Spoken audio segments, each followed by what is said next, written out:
ബന്ധങ്ങൾക്ക് ഒരു സവിശേഷതയുണ്ട്. അത് പഴകുന്തോറുമാണ് ബലപ്പെടുക.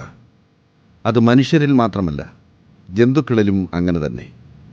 ഇവിടെ ഇതാ അത്തരമൊരു ആത്മബന്ധത്തിൻ്റെ ഇതൾ വിരിയുകയാണ്. ബാസ്റ്റ്യൻ വിനയചന്ദ്രൻ എന്ന ആനയും അതിൻ്റെ സംരക്ഷകനായ ആൻഡോ ആൻ്റണിയും തമ്മിലുള്ള ബന്ധത്തിന് 30 ആണ്ടിൻ്റെ തിളക്കം. 30 വർഷമായി യാതൊരുവിധ പിണക്കമോ വഴക്കോ ഇല്ലാതെ ഈ വീട്ടിൽ ഇവൻ കഴിയുന്നു എന്ന് കേൾക്കുമ്പോൾ ആർക്കും അതിശയം തോന്നും. 30 വർഷം പോയിട്ട് 3 മണിക്കൂർ ഒരാളുമൊത്ത് സൗഹൃദത്തിൽ കഴിയുവാൻ സാധിക്കാത്ത മനുഷ്യരുള്ള ലോകത്ത് ഇവർ മാതൃകയുടെ കൊടി ഉയരത്തിൽ പറത്തുകയാണ്. ഒരുപക്ഷേ കേരളത്തിലെന്നല്ല, ഇന്ത്യയിൽ തന്നെ ഇതൊരു അപൂർവതയായിരിക്കും.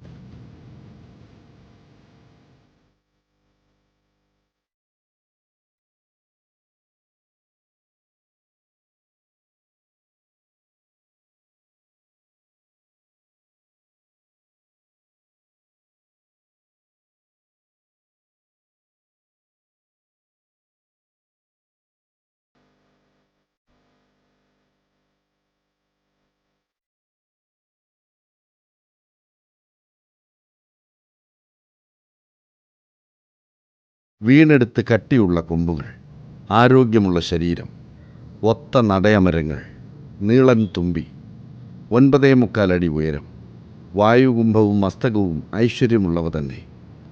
നീണ്ട വാല്, ഐശ്വര്യസമൃദ്ധികൾ കൊണ്ടുതരുന്ന മദഗിരി, തേൻ കണ്ണുകളിൽ എപ്പോഴും ആർദ്രത, ഒരു പുൽക്കൊടി പോലും വേദനിക്കരുതേ എന്ന മട്ടിലുള്ള നടത്ത, 18 പാൽനഖങ്ങൾ, തുളയോ കീറലോ ഇല്ലാത്ത ചെവികൾ. ആരും ഒരു വേദിയിൽ നിന്നും ഇതുവരെയും മാറ്റി നിർത്തിയിട്ടില്ല. ആരും ഇവനെക്കുറിച്ച് ഒരു മോശം വാക്ക് പറഞ്ഞിട്ടില്ല. അതുകൊണ്ടാണ് ആൻഡോ ആൻ്റണി ചോദിക്കുന്നത്, ഞാൻ എന്തിനിവനെ വിട്ടൊഴിയണം?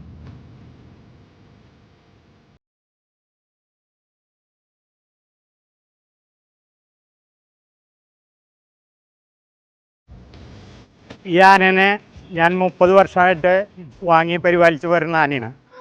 പറപ്പൂര് അന്തോണി എന്ന് പറഞ്ഞ ഒരാളുടെ പക്കലിൽ നിന്നാണ് ഞാൻ ഈ ആനയെ വാങ്ങിയത്. ഈ ആനയെ വാങ്ങുമ്പോൾ അടിവേരുകൾ എന്ന സിനിമയിലെ ഷൂട്ടിംഗ് നടന്നുകൊണ്ടിരിക്കുന്ന അവസരത്തിലാണ് കച്ചവടം നടന്നത്. ഷൂട്ടിങ് പകുതിയായി നിൽക്കുന്ന സമയത്ത് ഞാൻ വാങ്ങി. തെന്മല, കൊളത്തുപുഴ, ഷൊർണൂർ എന്നീ ഭാഗത്ത് വെച്ചാണ് ഷൂട്ടിംഗ് നടന്നിരുന്നത്. മോഹൻലാലിനോടൊപ്പം ഈ ആന പടം തുടങ്ങി സ്റ്റാർട്ടിങ് മുതൽ അവസാനം വരെ ആന സിനിമയിൽ അഭിനയിച്ചിട്ടുള്ള ആനയാണ്. കൂടാതെ കടത്തനാട്ടമ്പാടി, 6-ാം തമ്പുരാൻ എന്നുള്ള പടത്തിലും ആന അഭിനയിച്ചിട്ടുണ്ട്. തൃശ്ശൂർ പൂരത്തിന് തുടർച്ചയായി 30 വർഷം എഴുന്നള്ളിച്ചിട്ടുള്ള ആനയാണ് വിനയചന്ദ്രൻ. ഇന്ന് വരെ യാതൊരു ഉപദ്രവവും ആന ഉണ്ടാക്കിയിട്ടില്ല. എൻ്റെ വീട്ടുകാരായിട്ടും നാട്ടുകാരായിട്ടും അയലക്കാരായിട്ടും ആനപ്രേമികളായിട്ടും വളരെ സൗഹൃദം പങ്കുവയ്ക്കുന്ന ഒരു ആനയാണ് ഈ വിനയചന്ദ്രൻ. ശരീരം ഇളകി അധ്വാനിക്കുന്നതിന് യാതൊരു മടിയുമില്ലാത്തവനാണ് വിനയചന്ദ്രൻ. ഒരു തടി വ്യാപാരി കൂടിയായ ആൻഡോയുടെ മില്ലിൽ ആവശ്യത്തിന് പണിയെടുത്ത ശേഷമാണ് ഇവൻ ഇപ്പോഴും പൂരങ്ങൾക്ക് പോകുന്നത്. നന്നായി അധ്വാനിച്ച് നന്നായി ഭക്ഷണം കഴിക്കുക എന്നതാണ് വിനയചന്ദ്രൻ്റെ പ്രമാണം. വെറുതെ ഏതെങ്കിലും ഒരു മൂലയിൽ ഒതുങ്ങിക്കൂടുമ്പോഴാണ് ആരോഗ്യ പ്രശ്നങ്ങൾ തുടങ്ങുന്നത്. ഡയബറ്റീസും കൊളസ്ട്രോളും BP-യും എല്ലാം കുഴപ്പക്കാരാണ്. 2 തടി പിടിച്ചു കഴിഞ്ഞാൽ കൊളസ്ട്രോൾ എല്ലാം പമ്പ കിടക്കും. പിന്നെ ഒന്നിനെയും പേടിക്കാതെ ആവശ്യത്തിന് പനമ്പട്ടയും തെങ്ങോലയും ശർക്കരയും എല്ലാം ഇങ്ങനെ ആസ്വദിച്ച് കഴിക്കാം. പൊണ്ണത്തടിയ കുടവയറ എന്നൊന്നും ആരും വിളിക്കുകയുമില്ല.